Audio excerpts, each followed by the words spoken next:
Hey, what's up, everybody? How you doing? I hope you're doing super great wherever you're watching us from. Now, I want us to watch this video. I'm not saying much. I want us to watch this video and then we'll have a discussion at the end of it. I'm here to talk to you about the problem of slavery. It didn't end in the 1860s. It's a social malady that's with us today, and it's increasing in its scope and virulence. The desire to enslave our fellow man is unfortunately intrinsic to the human character. It has been with us since the beginning of time, on every continent and in virtually every culture, from ancient Egypt to Babylon to Greece and Rome, Africa, Asia, Europe, and the United States. Germany and Japan openly practiced widespread slavery only 50 years ago, and the Soviet Union until less than a decade ago. China even today. It's a disease of our human nature, and yet people are under the impression that it no longer exists. I say to you that in a subtle form it exists in America today, and it's becoming less subtle and more manifest. Madison Avenue has just cleaned it up a little bit, dressed it up in new words. The slave master is now Big Brother, someone to protect you, someone to confide in. But it's all the same. He owns your life. Now, this may sound far-fetched, but I think I can prove it. When the IRS allows you a tax deduction, they and their congressional collaborators and the media call it a tax subsidy. In other words, they designate it as a gift to you, a subsidy. The only way they could conceive this terminology is by presupposing that they, i.e. the government, own all the money. Their view is that they're entitled to it all. That which they allow you to keep is their compassionate and generous gift to you. How can this be? You create the money by your efforts, your sacrifice, your creativity, your risk-taking. So how can it belong to them? It's very simple. They own you. They own everything you produce, your money, your house, your thoughts and ideas, your children.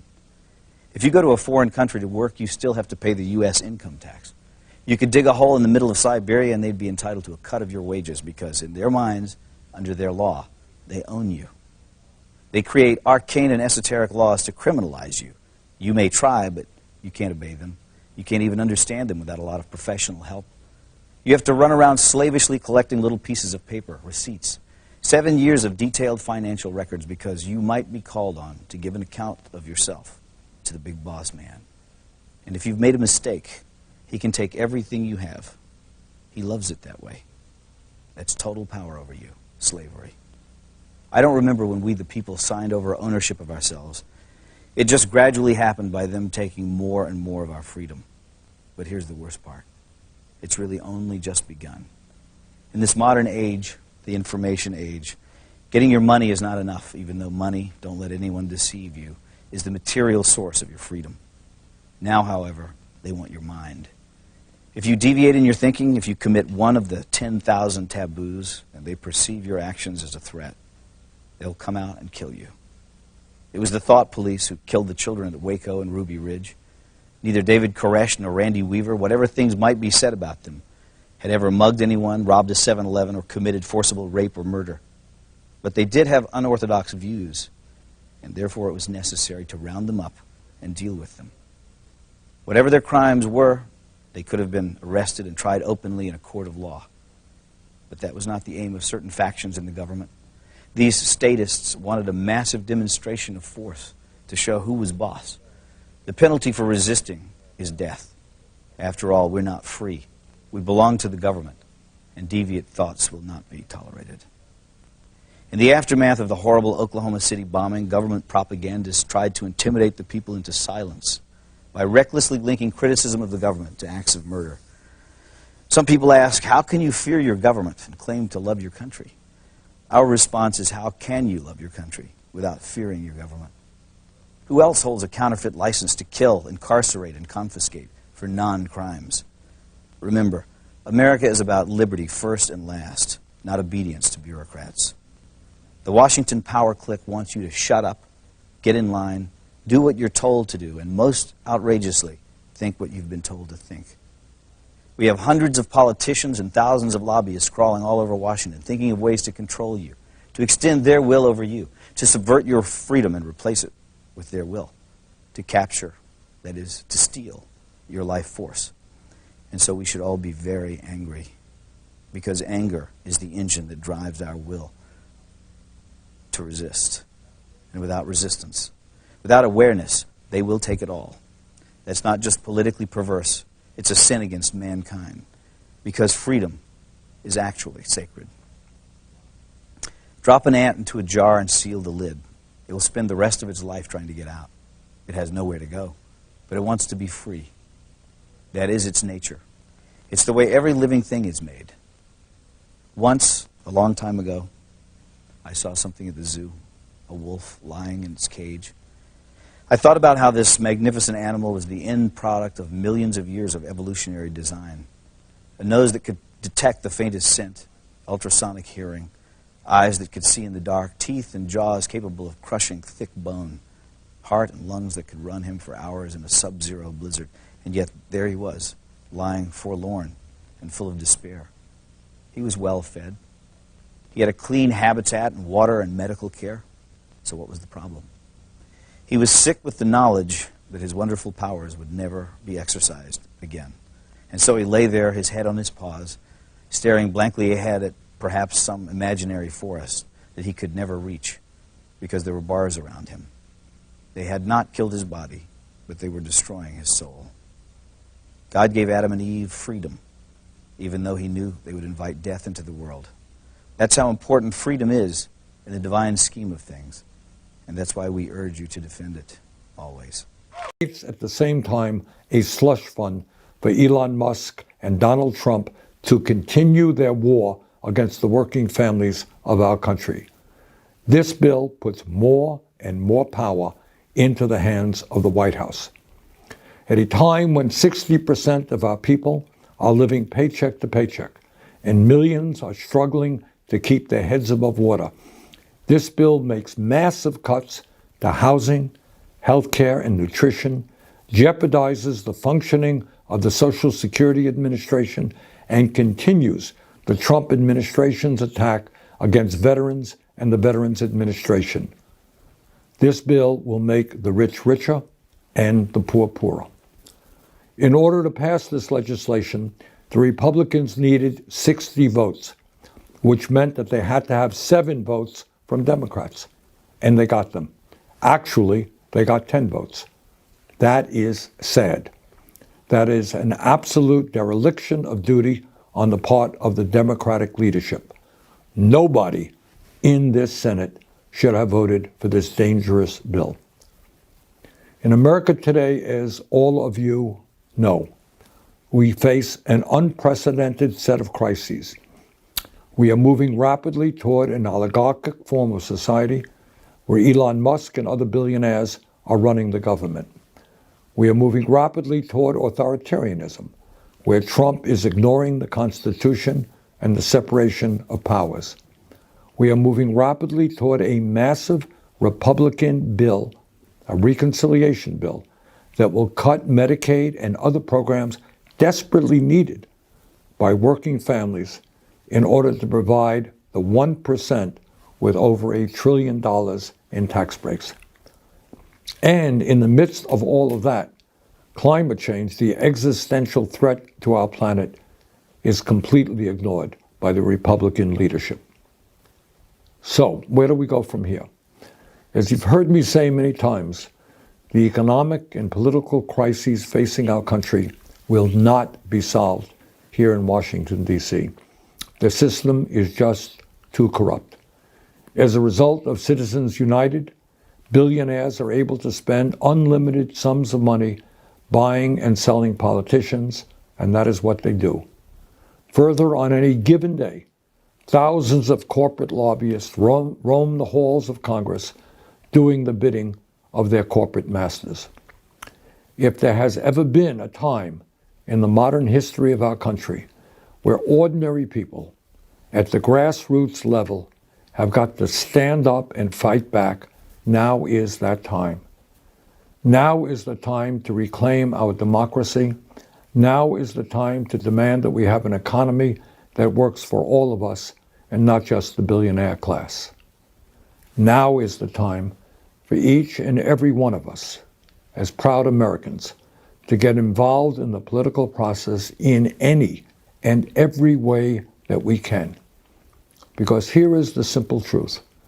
The vast majority of the American people, Democrats, Republicans, and Independents, do not want to see us maintain a corrupt campaign finance system which allows billionaires to buy elections. The vast majority of Americans, Democrats, Republicans, and independents, do not want to see Congress give tax breaks to billionaires and cut programs that low-income and working families need.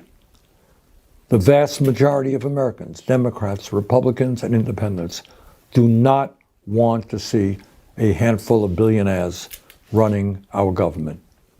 The vast majority of Americans, Democrats, Republicans, and independents, do not want to see us lose our democracy and move toward authoritarianism. The truth is, we can stop all of that. We can create a government that works for all of us and not just the few. But as evidenced today, it ain't going to happen here in Washington. It's going to happen out in your community, and in your community, and in your community. We are the majority. They are the 1%. The vast majority of the people are with us. They have the billionaires. Let us go forward together. Let us create the kind of nation you and I know that we can become. Thank you very much. Hey, welcome everybody. We're doing fine wherever you're watching us from. Now, the person that you saw spoke, the first person, was called Rod Taylor. Rod Taylor was an Australian actor who was primarily known for his works in Hollywood films such as The Timeline Machine, which he acted in 1960, and The Bats, which he acted in 1963. However, the internet says that there is no clear videos of him talking about modern day slavery. So I don't know how I came to find this video. But there are a couple of things that we need to discuss that I created these slides that I want us to go through. Now, first, what you need to know. Rod Taylor has spoken extensively on economic disparity, slavery, and the growing divide between the rich and the poor. Also, his analysis has spoken to ties of historically system of oppression such as slavery to modern day economic exploitation, arguing that the elites have always used control mechanisms to ensure that the wealth remains concentrated in the hands of a few while keeping the masses in financial bondage. His perspective suggests that slavery never truly ended. Rather, it evolved into new forms that continue to serve the same function, enriching the elite at the expense of the poor. Why is the lie? Now, while I watched the video, I was so interested in how he was, trying to explain this evolution of slavery. Because have a look, in the past, slavery was about people working for other people, and it was like people working like animals for other people. But you get to realize that things are now changing, and now it's evolving. And now it comes to talk about the evolution of slavery into economic bondage, that now it has put the masses of people. Remember, in the past, most of people that were enslaved were black folks, people with African descent. But as time changed, the elites became greedy enough, and now they started making everyone at some level to work for them. It is about expenses and not caring about the people. Now, Taylor asserts that the traditional slavery, where people were physically owned, has been replaced by economic systems designed to trap people into perpetual debt and dependency. It draws parallel between plantation slavery and modern capitalism, arguing that the same principles of control and exploitation are at play. In the past, slave masters provided basic needs for enslaved people while extracting their labor for profit. Today, the system operates through low wages, high costs of living, and debt mechanisms that keep poor working just to survive without the ability to accumulate wealth or break free. Now, there is also an important factor that he talks about that I want us to look into, and he talks about the role of banking and debt in modern enslavement. Now, one of Taylor's key arguments is that the banking system has become the modern tool of enslavement. It highlights how central banks, through policies like inflation, interest rates, and debt expansion, ensure that the wealth flows upward. The wealth flows upward. He explains that the poor are encouraged to take loans for education, housing, and consumer goods. But these debts often take decades to repay, keeping them in the cycle of financial struggle, the vicious circle of poverty. Meanwhile, the elites who own these financial institutions reap enormous profits through interest and fees. These systems ensure that even those who work hard remain dependent on wage, while the rich grow wealthier through passive income and financial manipulation. I'm also going to be talking about the rigged economic system and wealth inequality. Taylor, for the longest time, he has been criticizing government, the US government, that favor the rich, arguing that the system is intentionally designed to widen the gap between the wealthy and the poor. It points to tax loopholes, corporate bailouts, and deregulation that benefit large corporations, while ordinary people face increasing costs of living. And he also goes on and argues about inflation, like, for instance, is a hidden tax on the poor, eroding their purchasing power while allowing the wealthy who own assets like real estates and stocks to benefit. Now, in his view, the so-called free market is a myth because the rules are written to keep wealth concentrated at the top. How corporations and elites maintain control. That's also another thing that he addresses that I want us to look into. Now, he discusses how corporations, in collaboration with political elites, maintain control over society by limiting upward mobility. He argues that monopolies and corporate consolidations prevent small businesses from thriving, ensuring that wealth stays in the hands of the few multinational entities.